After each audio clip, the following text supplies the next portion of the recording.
This award from the William Randolph Hearst Foundation is for steadfast commitment to the First Amendment rights of a free and independent press, and for an extraordinary professionalism when responding to unprecedented accusations and criticism. The faculty of the School of Journalism and Mass Communications at San Jose State University, on behalf of media educators and students all across the nation, honor Mr. Jim Acosta as the recipient of the 2018 Hearst Award for Outstanding Service in Professional Journalism. Now we can applaud.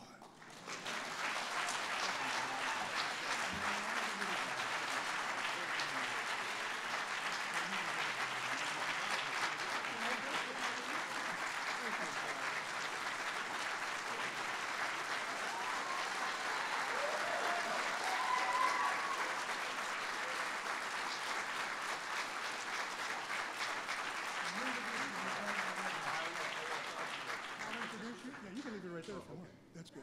There you go. I told him to remember these applause when he's back at the White House. Yeah. Ladies and gentlemen, Mr. Jim Acosta. Yeah. Thank you very much. I'm a little uncomfortable. I don't get this reception everywhere I go, as you may have seen from the clips there. And thanks for putting that together. That was really nice. And to the city of San Jose, that proclamation means a lot to me as well. So thank you to the city of San Jose. And I'm honored to speak to the great people here at San Jose State University. I am humbled by this award, this beautiful award that you just gave me a few moments ago. And I would like to dedicate this award to all of the talented and hardworking journalists at CNN. I would not be here without the support I receive daily from the reporters, the photographers, producers, assignment editors, and managers. I even want to thank my managers and countless others who are my colleagues and my friends. And of course, I want to thank Professor Bob Rucker for all the hospitality he's shown to me. He's just been wonderful. I feel like we're already friends, friends for life. And Madam President, thank you so much. It's an honor to be here at your university, and enjoyed talking with you backstage a few moments ago. We had a chance to talk about everything that's going on, and got a brief lesson in Milton, which was very illuminating. I'm actually going to go pick some up and check that out. Thank you so much. It may not surprise you, but I had to rewrite this speech on the way to San Jose. As I was flying across the country from Washington, the breaking news was just coming in that a bomber or bombers had attempted to send an explosive device to CNN's headquarters in New York City, along with other devices to former President Barack Obama, as well as Hillary and Bill Clinton, former Attorney General Eric Holder, Congresswoman Maxine Waters, as well as the billionaire philanthropist George Soros and the former CIA Director John Brennan. We don't know all the details behind this suspected act of domestic terrorism, and we should wait for all the facts to come in before drawing too many conclusions. But we know enough at this point, I believe, to have a conversation, a discussion about where we are as a nation. The question of the hour, in short, is, how did it come to this? I would be doing you a disservice. I would not be doing my thing. I would not be telling you the truth if I tried to dance around what we all know in our hearts to be the case. The rhetoric coming from the President of the United States, Donald Trump, the White House, much of the Trump administration, as well as too many of his supporters, has unfortunately created a climate of fear for journalists working in the United States. In my view, it was only a matter of time before an attack of this magnitude occurred. And I believe it's only a matter of time before it gets worse. Fortunately, in this case, nobody was hurt, but of course, we are now fearful of what happens next. Just look at the intended recipients of all of the bombers' packages: the media, Democratic politicians and activists, all critics or opponents of the president, as well as journalists simply trying to report on his administration. The common thread among the targets is plain to see. If you criticize or oppose this president, you may be in danger. As most of you saw yesterday, the president offered what appeared to be a half-hearted condemnation of these attacks. Yes, he rightly said people should not resort to violence against former elected officials like Barack Obama and the Clintons. But did you notice something that was missing? He left out any mention of CNN. In fact, later on in the evening at his rally yesterday in Wisconsin, he suggested the media are somehow partly responsible. On top of all of that, he refused to accept any responsibility. Really, Mr. President? Really? The president has called us fake news. Well, that sounds like fake condemnation to me. So let's get real. It's the president who has dubbed the press the enemy of the people. It's the president who created this climate that we find ourselves in today. Barack Obama didn't call the press the enemy. George W. Bush didn't call the press the enemy. Barack Obama's crowds did not chant "lock her up." George W. Bush's crowds did not chant "CNN sucks," though I'm sure they weren't always our biggest fans. It's the president, our current president, who got this going. And it's up to the president to lead this country to help make it stop. Now, as you saw up on that screen up there, I've been to several of the president's political rallies where he rails against the press. Let me describe to you what that is like. Last week, for example, I was at a Trump rally in Missoula, Montana. It was there where the president, you might have seen this, praised that state's congressman, Greg Gianforte, whose claim to fame is that he once body slammed a journalist named Ben Jacobs, a friend of mine who works for the Guardian newspaper. President Trump whipped that rally into a frenzy when he declared that Gianforte was his kind of guy. The crowd went wild. They cheered and they laughed. And as I looked over to one group of young men in the crowd, one of them looked back at me and started making body slam gestures. And then he ran his thumb across his throat like he was going to slit my throat. This is not the first time I have felt threatened at these rallies. As you have probably seen, there are a number of YouTube videos out there of people directing the worst kinds of insults at me and my colleagues in the press corps. The crowds, as I mentioned, chant, "CNN sucks," or at one rally they were shouting over and over, "Go home, Jim." We have been called scum, traitors, and worse. We often have to race back to our cars after these rallies are over. And yes, we continue to hear the insults raining down on us as we are just trying to get to our vehicles. I have covered 4 presidential elections, and this is my second administration covering the White House. This has not happened before. It's not happened to me. As I have stated to a number of folks when asked about these Trump rallies, it does not feel like I am in America anymore. You don't treat your fellow Americans like this. While I'm concerned about what Trump has done to America, I'm becoming more concerned about how America is changing under Trump. Specifically, what's happening to my fellow Americans. Nastiness and cruelty seem to have been normalized and sanitized under this president, from the demonizing of the press to the horrendous treatment of migrants at our border with Mexico, where the children of immigrants have been ripped from the arms of their mothers. But this coarsening of our political culture was evident during the 2016 election. During the campaign, Trump would call us the dishonest media, the disgusting media, liars, scum, and criminals. I don't have to read my script, my notes, when I recount that. I remember it. It happened almost every day. This verbal abuse, this threatening rhetoric, this climate of fear for the press in America continues to this day. I remember during the campaign seeing posters of Hillary Clinton at Trump rallies with a target over her face. I remember seeing T-shirts at Trump rallies that said, "Rope, tree, journalist, some assembly required."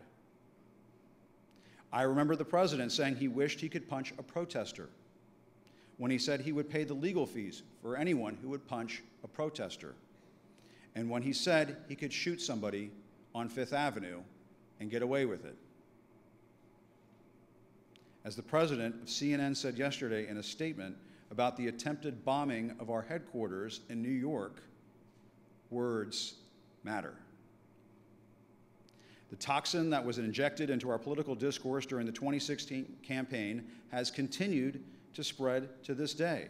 The bullying and intimidation has filtered down into social media platforms like Twitter, Facebook, and Instagram.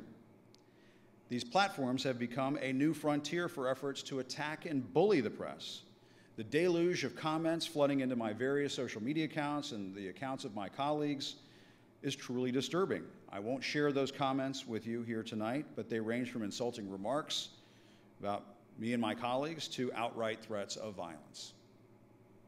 The question now is, what will we all do about this? What will President Trump do about all of this?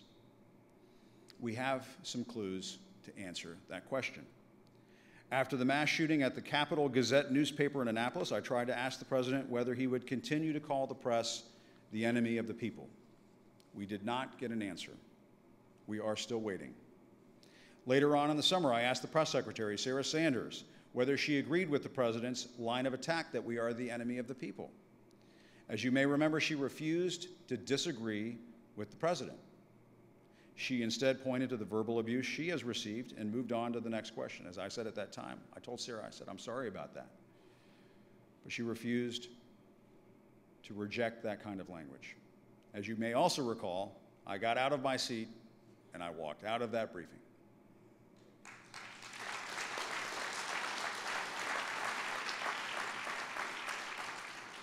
Make no mistake, the journalists at CNN and our colleagues in journalism in the U.S.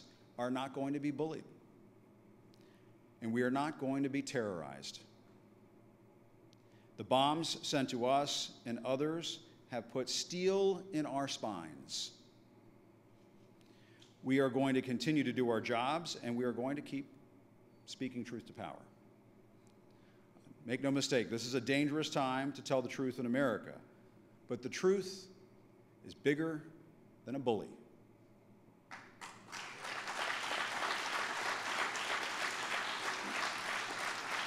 And the truth is bigger than any bomb. Yes, the truth has been under assault for these last few years. Our collective sense of reality, our sense of the truth is being warped.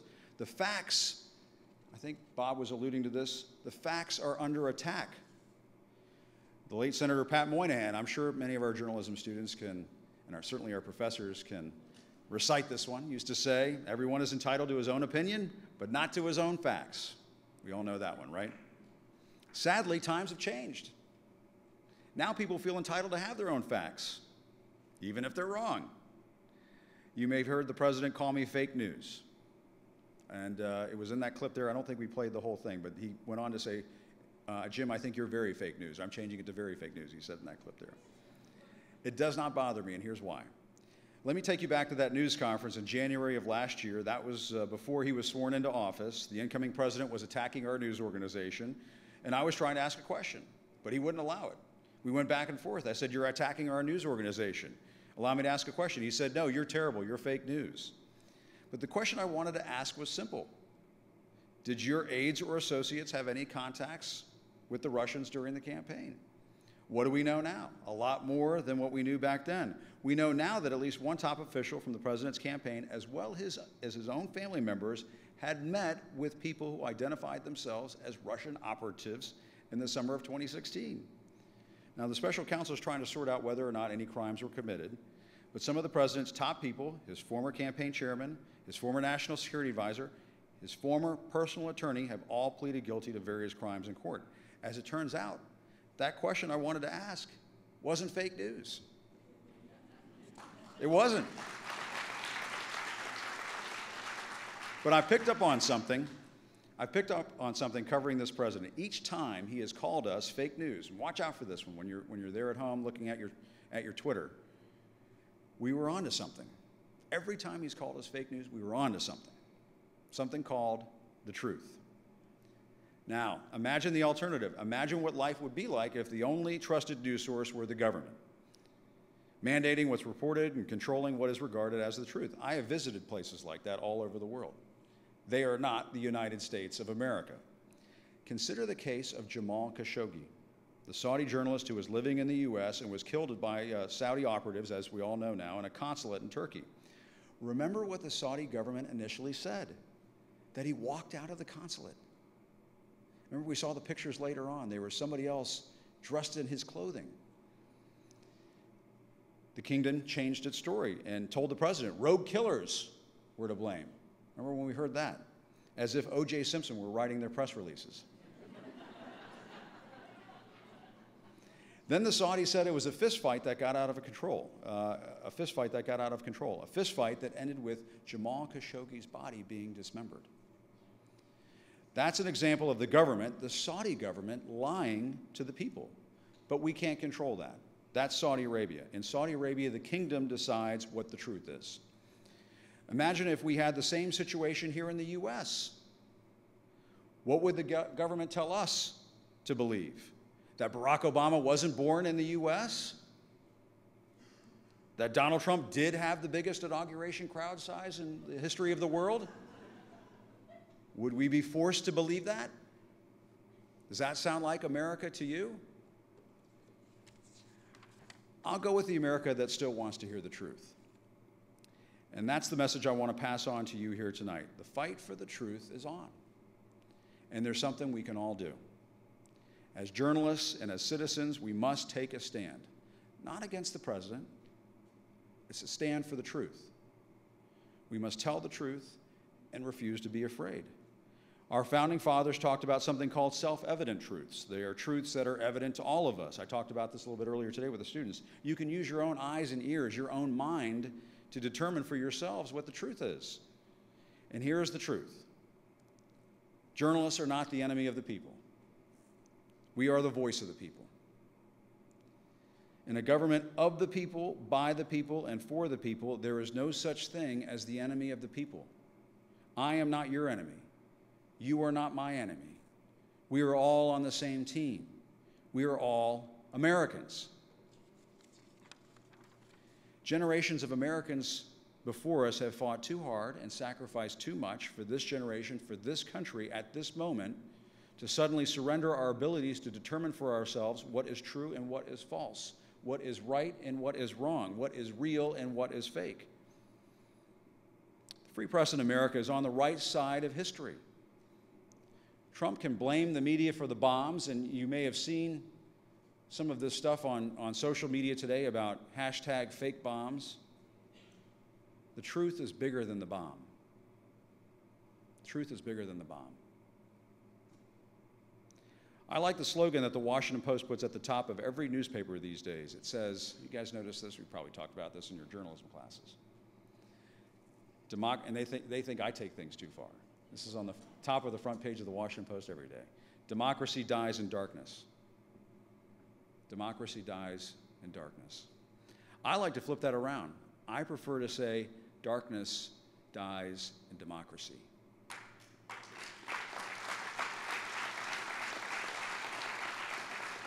It may feel like, when you look at the headlines these days, there is darkness all around us. There's a lot in the news. I have kids. I see what they're going through when they read the headlines and they see what's happening on the news. They see their dad on CNN, and they're like, whoa. It seems like the darkness is all around us. But the darkness, folks, there are some folks here who are about my age, maybe a little bit older. We've seen things come and we've seen things go. The darkness will not last. Democracy will last.